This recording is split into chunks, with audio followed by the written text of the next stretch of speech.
Shalom saudara-saudari terkasih dalam Kristus.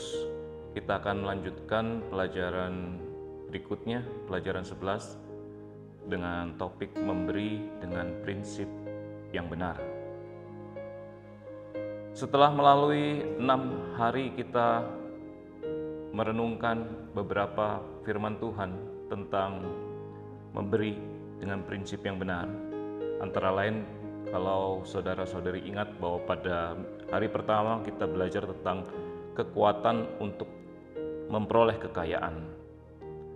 Dan pada hari kedua kita berbicara mengenai uang dan sikap hati. Hari ketiga kita berbicara mengenai perencanaan keuangan yang baik dan alkitabiah.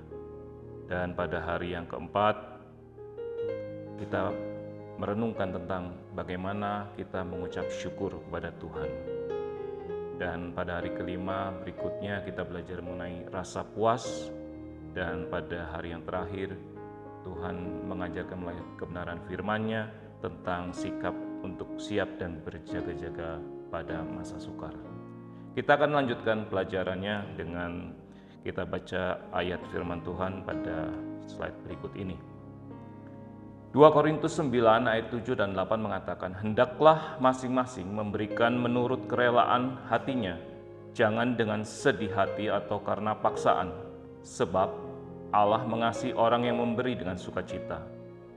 Dan Allah sanggup melimpahkan segala kasih karunia kepada kamu, supaya kamu senantiasa berkecukupan di dalam segala sesuatu dan malah berkelimpahan di dalam berbagai kebajikan." Beberapa poin penting yang akan kita tekankan dari 2 Korintus 9 ayat 7 dan 8 ini adalah kerelaan hati berbanding dengan sedih hati atau paksaan. Memberi dengan sukacita. Kasih karunia dari Tuhan akan membuat hidup kita berkecukupan, bahkan berkelimpahan dalam berbagai kebajikan. Kita akan masuk dalam beberapa prinsip dasar untuk memberi. Di sini dikatakan bahwa prinsip untuk memberi itu berdasarkan dari sifat Allah sendiri yang penuh kasih dan rela untuk memberi. Yohanes 3 ayat 16, kalau saudara-saudari ingat, dikatakan karena begitu besar kasih Allah akan dunia ini, sehingga Ia telah mengaruniakan anaknya yang tunggal, supaya setiap orang yang percaya padanya tidak binasa, melainkan beroleh hidup yang kekal. Dikatakan bahwa karena kasih Allah, maka Allah sendiri mengaruniakan anaknya, supaya kita beroleh hidup yang kekal. 2 Korintus 9 ayat 11-12 dikatakan, sebab pelayanan kasih yang berisi pemberian ini bukan hanya mencukupkan keperluan-keperluan orang kudus, tetapi juga melimpahkan ucapan syukur kepada Allah. Memberi itu sama dengan ibadah. Kapanpun, dimanapun, kita dapat melakukannya. Allah tidak melihat jumlah atau kuantitas pemberian yang akan kita berikan. Maka ketika seseorang memberi, ia sedang melimpahkan ucapan syukurnya kepada Allah. Kita akan masuk pada 4 bahasan. Sebelumnya kita akan lihat bagaimana kebenaran firman Tuhan tentang memberi. Yaitu pertama, sikap hati yang benar. Yang kedua, kita harus memberi di tempat yang tepat. Ketiga, memberi dengan iman. Dan yang keempat adalah jenis pemberian itu. Kita akan melihat klip berikut.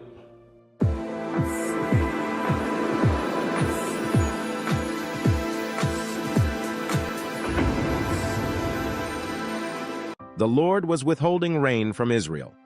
The drought was in judgment of the nation's rampant idolatry, led by the royal couple Ahab and Jezebel. The Lord commanded Elijah to go to Zarephath, a town outside of Israel, where a widow would provide food for him. He obeyed, finding a woman gathering sticks. He said to her, "Bring me a little water in a vessel that I may drink, and bring me a morsel of bread in your hand." The widow, however, was in great need herself. She responded, "As the Lord your God lives, I have nothing baked, only a handful of flour in a jar and a little oil in a jug. And now I am gathering a couple of sticks that I may go in and prepare it for myself and my son, that we may eat it and die." She expected the meal she was about to fix to be the last for her family. She had no other prospect than to die of starvation. Elijah's answer was surely a test of her faith. He told her that she was to make some food for him anyway, using the last of her ingredients for him. He added a promise, "For thus says the Lord, the God of Israel, the jar of flour shall not be spent, and the jug of oil shall not be empty, until the day that the Lord sends rain upon the earth." 1 Kings 17:14. The widow's faith was evident in her obedience, and God was faithful to his promise. She and he and her household ate for many days. The jar of flour was not spent, neither did the jug of oil become empty, according to the word of the Lord that he spoke by Elijah. The widow's food supply was supernaturally extended, as promised. Elijah stayed there for some time, living in an upper room of the widow's house. The woman's son later died of an illness, and, in her anger and grief, she blamed Elijah for his death. She assumed God was judging her for her sin, 1 Kings 17:17-18. But Elijah cried out to God, "Lord my God, let this boy's life return to him," and the child was restored to life. When the woman saw this, she said, "Now I know that you are a man of God, and that the word of the Lord from your mouth is the truth."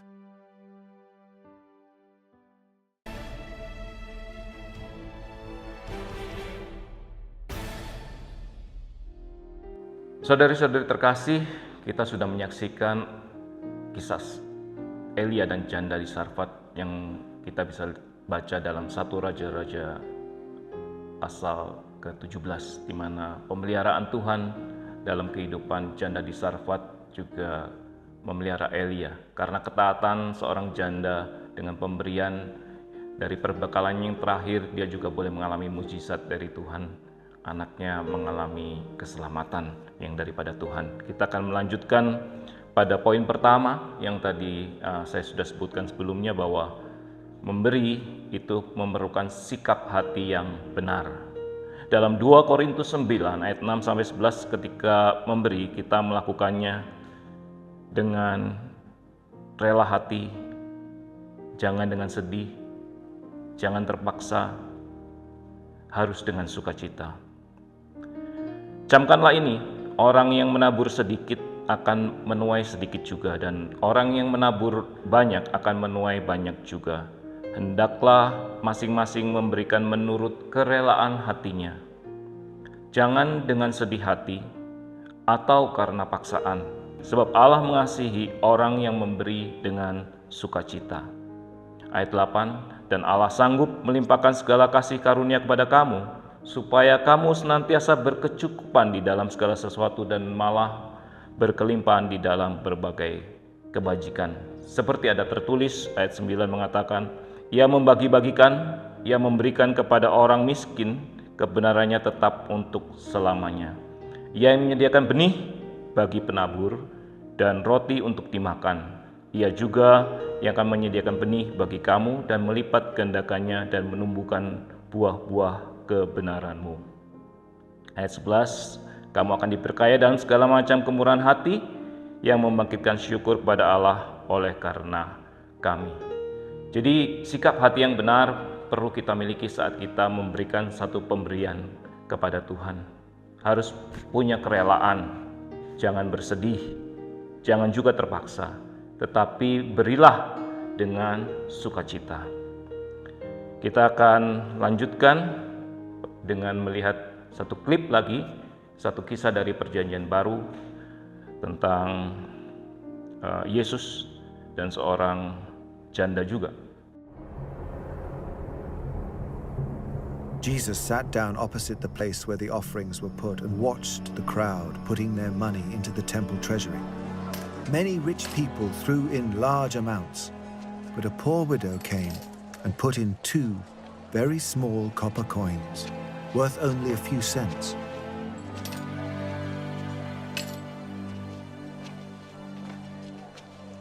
Calling his disciples to him, Jesus said, "Truly I tell you, This poor widow has put more into the treasury than all the others.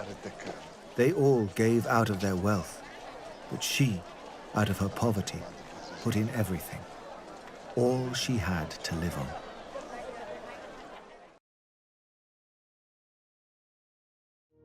Ya, di klip yang baru saja kita lihat bahwa ada seorang janda miskin yang memberikan 2 peser persembahan di bait Allah. Yesus mengatakan janda ini memberi lebih daripada mereka yang lain.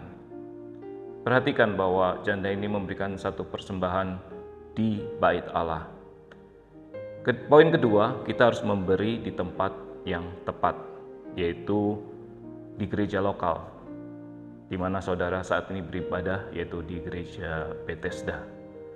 Kenapa kita harus memberi pada gereja lokal, tempat kita tertanam sebagai jemaat?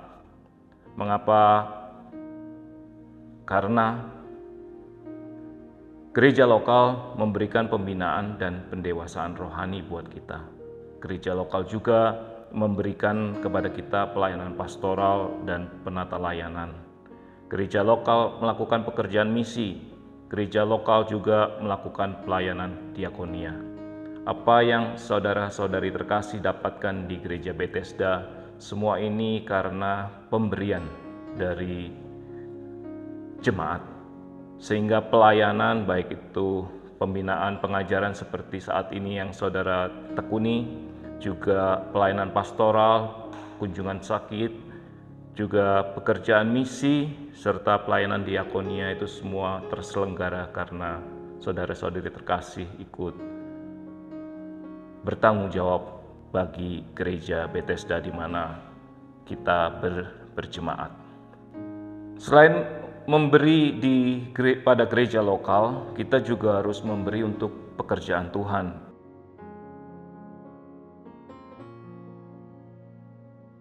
Amsal 3 ayat 27 dan 28 mengatakan, "Janganlah menahan kebaikan daripada orang-orang yang berhak menerimanya, padahal engkau mampu melakukannya.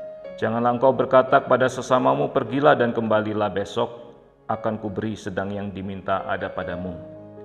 1 Timotius 5 ayat 4 mengatakan, selain buat pekerjaan Tuhan, kita harus juga memberi untuk orang tua dan hamba-hamba Tuhan. Tetapi jikalau seorang janda mempunyai anak atau cucu, hendaknya mereka itu pertama-tama belajar berbakti kepada kaum keluarga sendiri dan membalas budi orang tua dan nenek mereka. Karena itulah yang berkenan kepada Allah.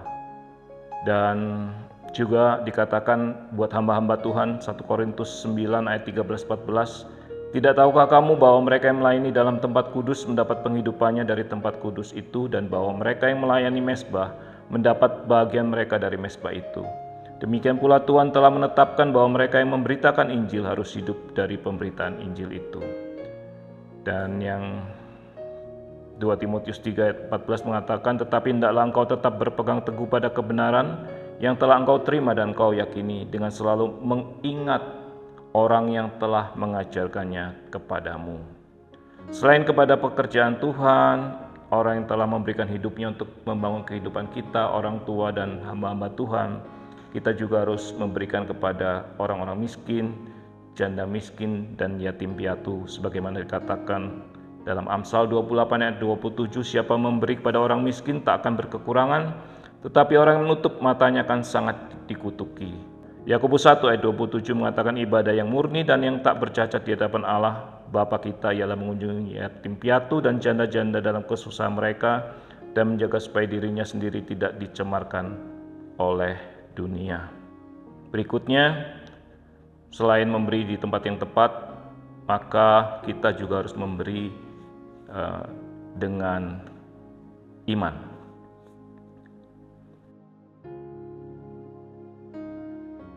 Kenapa? Karena dikatakan dalam Maleakhi 3 ayat 10, "Bawalah seluruh persembahan persepuluhan itu ke dalam rumah perbendaharaan supaya ada persediaan makanan di rumahku. Dan ujilah aku, firman Tuhan semesta alam, apakah aku tidak membukakan bagimu tingkap-tingkap langit dan mencurahkan berkat kepadamu sampai berkelimpahan." Yang kedua, Maleakhi 3 ayat 11 mengatakan, "Aku akan menghardik bagimu belalang pelahap supaya jangan dihabisinya hasil tanahmu. Dan poin ketiga, supaya jangan pohon anggur di padang tidak berbuah bagimu, firman Tuhan semesta alam. Ada janji bahwa Allah akan mencurahkan berkat-berkat-Nya, janji bahwa Tuhan akan meluputkan hasil usaha dan pekerjaan kita dari malapetaka. Dan yang ketiga, Allah juga berjanji senantiasa menghasilkan dan memberkati kehidupan setiap kita. Poin keempat dikatakan bahwa 2 Korintus 9 ayat 11, kamu akan diperkaya dalam segala macam kemurahan hati yang membangkitkan syukur kepada Allah oleh karena kami. Dan yang terakhir dikatakan bahwa kasihilah musuhmu, hendaklah kamu murah hati sama seperti Bapamu adalah murah hati. Orang benar diselamatkan dari kesukaran, lalu orang fasik menggantikannya. Kita akan diperkaya dalam berbagai macam kemurahan. Kita juga akan menabur kebaikan untuk masa yang akan datang. Satu poin saya tambahkan di bagian ini bahwa Mazmur 41 ayat 1-4 mengatakan seperti ini. Berbahagialah orang yang memperhatikan orang lemah. Tuhan akan meluputkan dia pada waktu celaka. Tuhan akan melindungi dia dan memelihara nyawanya sehingga ia disebut berbahagia di bumi. Selanjutnya, Tuhan membantu dia di ranjangnya waktu ia mengalami kesakitan. Jadi poin-poin itu saudara harus perhatikan. Setelah kita memberi dengan iman, kita harus tahu jenis-jenis pemberian yang Tuhan tetapkan dalam Alkitab. Yang pertama dikatakan adalah satu persembahan persepuluhan. Maliaki 3 ayat 10 mengatakan bahwa seluruh persembahan persepuluhan itu ke dalam rumah perbendaharaan supaya ada persediaan makanan di rumahku. Yang kedua, persembahan syukur. Persembahan syukur, Mazmur 116 ayat 17 mengatakan, aku akan mempersembahkan korban syukur kepadamu dan akan menyerukan nama Tuhan. Dan persembahan khusus yang ketiga, Keluaran 35 ayat 5-9. Ambillah bagi Tuhan persembahan khusus dari barang kepunyaanmu. Setiap orang yang terdorong hatinya harus membawanya sebagai persembahan khusus kepada Tuhan, yaitu emas, perak, tembaga untuk kemah suci. Demikian juga di Yeskiel 44 ayat 30. Dan yang terbaik dari buah sulung apapun dan segala persembahan khusus dari apapun dari segala persembahan khususmu adalah bagian imam-imam. Juga yang terbaik dari tepung jelaimu harus kamu berikan kepada imam supaya rumah-rumahmu mendapat berkat. Persembahan khusus untuk ibadah dan juga untuk imam-imam. Dan yang terakhir adalah persembahan buah sulung. Amsal 3 ayat 9 mengatakan, muliakanlah Tuhan dengan hartamu dan dengan hasil pertama dari segala penghasilanmu. Nehemia 10 ayat 35. Lagi pula, setiap tahun kami akan bawa ke rumah Tuhan hasil pertama dari tanah kami dan buah sulung segala pohon. Jadi dalam Alkitab masih banyak persembahan-persembahan lain yang ada, tapi 4 poin ini cukup mewakili. Dan kita akan lihat video klip berikutnya. Bagaimana bukan hanya persembahan secara materi, tetapi kita boleh meneladani kisah hidup seorang wanita ini juga.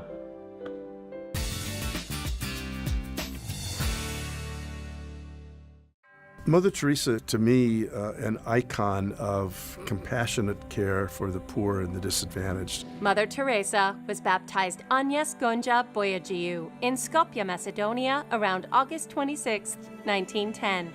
Born of Albanian descent, she joined the Loreto Sisters of Dublin, Ireland at the age of 18 and took the name Sister Mary Teresa. One of the reasons some religious members take on new names, they have a favorite saint or they have someone who embodies for them a vision. Like Pope Francis, it's Francis of Assisi. In 1931, Mother Teresa traveled to Calcutta, India to teach at an all-girls high school. But on September 10, 1946, a second calling from Christ led Mother Teresa to leave her convent and devote herself to working with the poorest of the poor.